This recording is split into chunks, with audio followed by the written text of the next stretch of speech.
Hi, welcome back. My name is Andrew, And I'm Cole. and this is CTRL-AC. CTRL-AC is the podcast where we talk about Elon Musk. Again, week after week after week. Pretty much. Biggest name in news. Yeah, we have more Elon stories.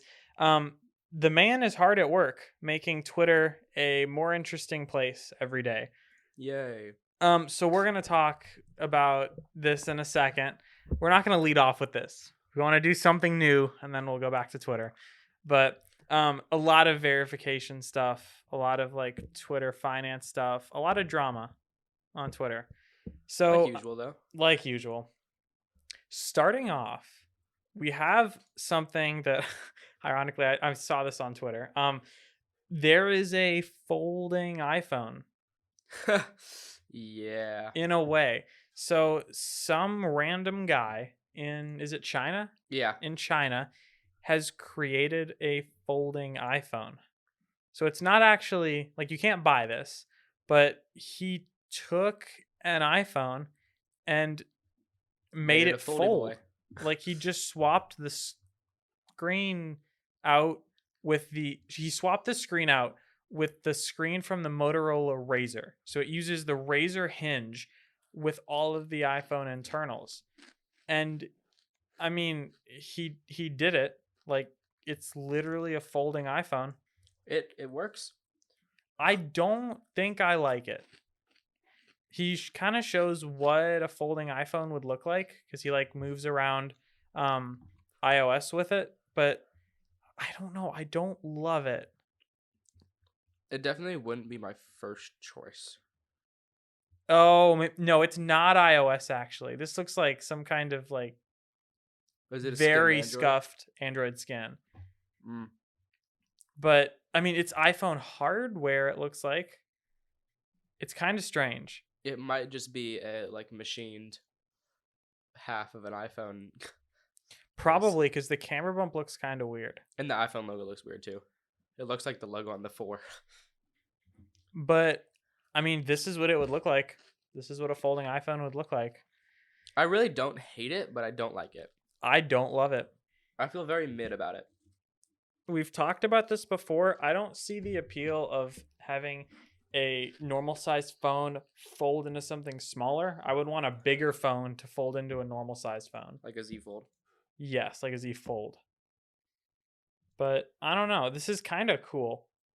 This is just like the guy who did the USB-C iPhone. Yeah, pretty much. Like a while back. People have a lot of time on their hands. I wonder if Apple's seen this. I wonder what they're going to do to respond. I'm sure they've seen all of this. Like, they've seen every kind of iPhone mod in existence. I mean, yeah, probably. They have engineering samples of all of them. Yeah. I hope they see that there's an appeal for it now. I actually saw a report somewhere that said Apple's first folding device will come in 2024, and it's rumored to be a tablet or a laptop rather than a phone. So, what? Like by folding laptop, I guess they mean. Okay, picture the like a 360. What's it called? No, like the ZenBook Pro Duo. Oh, gotcha. But the screen is like one screen instead of two. So the screen goes over the hinge, past where the touch bar would be. Keyboard would be at the bottom. I don't know where the trackpad would be. What if the whole keyboard was on the display? It was all haptic, and then the keyboard was also the trackpad. Oh, God. Oh, no. Is that not good? No, I would never buy that. Remember the Lenovo Flex thing? Those do it well. No, but like the folding Lenovo laptop thing that like all the reviewers got. If you Google it, you'll see what I mean. Just type in like Lenovo Flex thing. It was a while back, but like it was a folding laptop tablet thing. Marquez reviewed it. It was kind of interesting, but it was just like really overpriced. Like all good tech. Yeah. Yeah, it's called the ThinkPad X1 Fold. And I don't think they currently sell it, but it was really expensive. But it was basically like a full folding computer. Yeah. Just one big screen that folds. So I don't really see the appeal, but it's kind of cool. It's a fun little side computer. It'd be like when I get a Z Flip, I'm not maining that phone. Hmm. Like that'll be my little fun flex phone that I pull out every like 3 days. That is an instant conversation starter. Oh yeah. That's like the coolest party trick too. Yeah. You just pull out your phone for a group selfie, fold it in half to prop it up. Yeah. Like that's cool. Speaking of impressing masses of people, Elon Musk. Oh boy. Okay, so we talked about I don't even know where we left off last week. He bought Twitter. The whole verification system was all wonky. It's borked. So since then, let's start at the very beginning. So Twitter Blue came out, got revamped. That got rid of ads and added verification. Twitter planned to charge $20 a month. They're now charging 8. That came out. So this week, Twitter Blue officially launched. A bunch of people started to get impersonated. Like we said it was gonna happen. So Elon Musk got impersonated. Apple got impersonated. Who is it? George Bush. It was George Bush, Joe Biden. Joe Biden, like a ton of people. And it was a nightmare. So what everyone said was going to happen happened. And Twitter briefly disabled letting verified users change their display name. So then if your name is like Bob Jones, you can't change it to Elon Musk once you're verified. Yeah. So that solved the problem temporarily. Then Twitter said that its user growth is at an all-time high under Elon Musk. So apparently everyone's jumping on Twitter now. Then Elon Musk sold $4 billion in Tesla shares. Then on Wednesday morning, Twitter released gray little official checks that were on high-profile accounts. So Marquez Brownlee was kind of the one who pointed this out to the world. But under big names like Marquez Brownlee, New York Times, Fox News, The Verge, like any media publication or any big public figure would have a little official tag under their name. And then later that same day, they killed that feature. And then Elon sent his first email to Twitter employees. He said, "Sorry that this is my first email to the company, but there is no way to sugarcoat the message. The economic picture ahead is dire." And then he warned Twitter that Twitter bankruptcy is possible. Oh. So That's he warned employees of possible 80-hour work weeks, loss of like job perks, a bunch of stuff like that. And Twitter investors are panicking and everything's a disaster. Yeah. So that's this week in Twitter. Okay, hear me out. What if you started needing like to use an ID to sign up for Twitter and like most social media? Okay. So like it has to verify your name. Like that you exist. I feel like that would solve the problem, but I don't think people would like that. But then also Twitter is international. Yeah. So like do you think they would have to do something like that? Some sort of like human verification? I don't Or, know like, if that's the identity answer or not. verification? Today, if you look at Twitter now, I saw a bunch of screenshots from people saying that people who pay for Twitter Blue now have a blue check mark by their name, and then actual public figures have the classic white check mark. Okay. And then some were saying that maybe like dark mode only. Like if you use dark mode, it switches it to blue. I think that's a good way to solve it. You just change the color of the check mark. Yeah. Gray means public figure. Blue just means they pay for Twitter Blue. And I feel like they need to have like actual like people verify that they're like people. Yeah, so I guess no more parody accounts. Unless, Yeah. well, Elon actually tweeted about that. This is another thing. We're just going to look at some of Elon's recent tweets. Um, he changed his profile picture again from Nice. his Halloween costume. So now it's his Halloween costume. Um, What was he? like a space something. Looks like he has a space costume. Nice. Nothing else. So Elon tweeted, going forward, accounts engaged in parody must include, quote, parody in their name, Oh, I not saw just that. in their bio. To be more precise, accounts doing parody impersonations. Basically, tricking people is not okay. So Nah, that would really? work, I guess. So, like, there's a famous account on tech Twitter called Not Johnny Ive, and it's Johnny Ive, but a parody account. And he tweets like a bunch of funny Apple stuff. He has several 100,000 followers. So I Hmm. guess all of them would have to have the word parody in their actual name. Yeah. Let's see. Elon tweeted 2 days ago, please note that Twitter will do a lot of dumb things in the coming months. We will keep what works and change what doesn't. So they're just going to try everything and see what sticks. He tweeted, Twitter is also the worst, but also the best. He made a shirt from his tweet at AOC. Your feedback is appreciated. Now pay $8. So that he may have Twitter merch now. I don't know. He tweeted a bunch of election advice. He tweeted more memes. So we'll just do a Twitter update every week. Pretty Because that's what much. this has come to now. We're the next This Week in Elon. Yes. Subscribe to This Week in Elon from The Verge. It's a fantastic newsletter. Maybe they'll give us some sponsor money from that. Dbrand then did the most incredible thing. So Dbrand, if you don't know, makes tech product skins. So like you can skin your phone. It's just a sticker. It's like a really high quality sticker that you put on the back of your phone.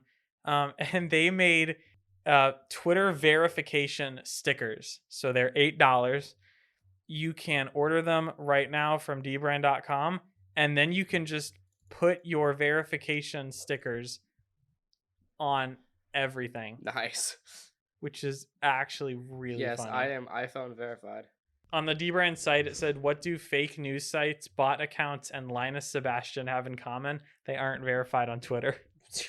Nice. So you can buy verified stickers. Like, this is all just a joke. Twitter has lost like all validity as a serious news social media platform. Like, it's actually just a joke now. I mean, like, is it really, like, actually, is it anything but a joke at this point? I mean, no. It's just, Like, I have Twitter for Linus Tech Tips and memes.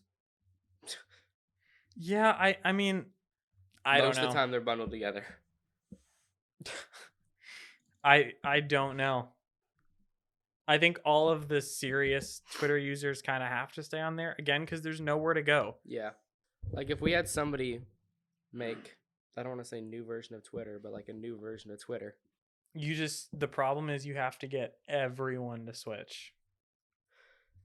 Yeah. I mean, they could just moderate it better. They could just like do like Google Spaces did with Google Plus. Oh no. Yeah. Marquez tweeted it, or he tweeted and then Elon responded. But he basically said YouTube is the only S tier social media platform. Absolutely. Facts. And I kind of agree. I think YouTube is by far. We need to do a tier ranking for Sure. social media. I'm down. But I think that YouTube is like the only semi-perfect social media platform. Like, there aren't many problems that it has. The only thing they have is the stupid bots and Telegram stuff, but that's really about the only thing bad about YouTube. Yeah, everything else is fine. I mean, there's obviously some things they could fix, like the 7 ads before a video. Yeah, the unskippable ads are annoying. Like, but... how to save somebody from choking. Here's 27 minutes of ads. Yeah. So they could just choke and die. You want to get rid of it? Pay for premium. Yeah. Oh, my video got taken down from YouTube. You had a video? It was for a school project. I had to do a report on an injury, So I did Dak Prescott's injury when he got injured in 2020, and I posted it, and they sent me an email yesterday actually, and they said, "Hi Andrew, we wanted to let you know that our team reviewed your content. We think it violates our violent or graphic content policy." What? Gone off of There are YouTube. people getting what? So I yeah, mean, probably you probably should have like age capped it, but probably. I didn't get striked because it said like, we recognize that you may not know about this. I was like, oh, I definitely didn't know. But like Highlight Heaven, which is a big NFL highlight channel, left the video up and they're fine. So yeah, that's it for Twitter today. We'll be back next week. Don't worry. We're gonna cut to a break and then we're gonna talk about a phone with a lens cap. We will be right back. Spicy. Cole, it's actually raining now. It is raining. I like rain. I do too. I like sitting out in the rain. The But- problem is, like, I have to walk to my umbrella, which is like across my backyard. So when I step out of my house, I don't have like an overhang or anything to like protect me from the freezing cold rain. Yeah, that's annoying, but you know who could do that for you? Who? The Complete Backyard. Who are they? Basically, they're an outdoor living space company, so you can request essentially anything you want, and they can try to make it work for you. Oh, cool. So they could actually build like the outdoor canopy thing? Yeah, all of it. They work with you Nice. every step of the way. How do I contact them? To request a consultation, you can go to thecompletebackyard.com. Thanks. No problem. The Complete Backyard is pretty cool. Like, no cap. You know what does have a cap though? This phone. So Leica made a phone, What's Leica? a camera company. Gotcha. So Leica makes really expensive cameras. I'm looking at, let's see, this is from B&H, the Leica S3 medium format DSLR camera. This looks just like a Canon R5. It's $20,000. Oh. So they are Does it shoot in 16K RAW ProRes? better. 240 FPS? So they made a phone. Interesting. So it has a 48 megapixel sensor, which is by no means huge. That's what the 14 Pro Max has now. Right. 6.6 inch OLED display, 5,000 milliamp hour battery. It's they claim it's the wait a second. It has a Type 1 48 megapixel sensor. So apparently they're saying that's the biggest sensor in a smartphone. Interesting. But I think it's the same size as the Xiaomi 12S Ultra. Gotcha. But it's a huge sensor. So you get a lens cap on the should we even talk about this, or is this really boring? This is interesting. So it should have there's a magnetic lens cap on the back of the phone that just snaps on and protects your camera lens. I guess that's cool. I mean, sure. If it works, I guess it's just a cool little feature. It's only going to be sold in Japan for 225,360 yen. Oh, that's not that much. Which converts to approximately $1,588. Gotcha. Okay. That's so what are the a lot of specs, money. Snapdragon 8 Gen 1. Oh my goodness. And- At least it has the 8 Gen 1. If it didn't, but like that would be... $1,600 for this thing. What's funny is that this is just a reskinned phone. So the same phone is, the Sharp Aquos R7. This whole website is Japanese. It's from Japan, I guess, not China. Nah, really? You said Japanese. It's from Japan. No, it's from Japan, not China, because you said China. But it's the same phone by a different company, and it's $200 less, so it's only 94,000 yen. I don't know. This is a weird phone, but they basically just took this Japanese phone, slapped a Leica red sticker on it, And then give you a lens cap. Yeah. This phone will definitely fail, just like the Red Hydrogen one failed when Red made a phone. Yeah. Just like the OnePlus 8 Pro failed when Hasselblad made a phone camera. So camera companies are just awful at making phones. So guys, this is a sign. Shut up and stop making phones. Yeah, don't camera. And Sony makes a phone. They make the only good phone. The Sony Xperia Mark, whatever they're on, is not a bad phone. But all other camera company phones are bad. But Sony has also been making tech. Sony also makes everything. They make a car. Like PlayStation, DVD players, they make computers. They kind of just make like the best in class of whatever they want to make. Best in class headphones, best in class TVs, best in class speakers, best in class gaming peripherals. Right, like a lot of stuff. Okay, hear me out. Okay, I'm listening. Apple makes a handheld camera. Okay. With all of the onboard image processing that the iPhone currently does. So you get better than iPhone quality photos from a handheld.